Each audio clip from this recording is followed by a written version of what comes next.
家知道 ESG 是什么的简称吗？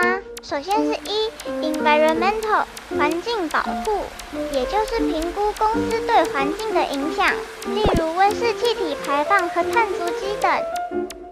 接着是 Social 社会责任，例如供应链、劳资关系、客户隐私等，评估公司如何处理利害关系人的权益。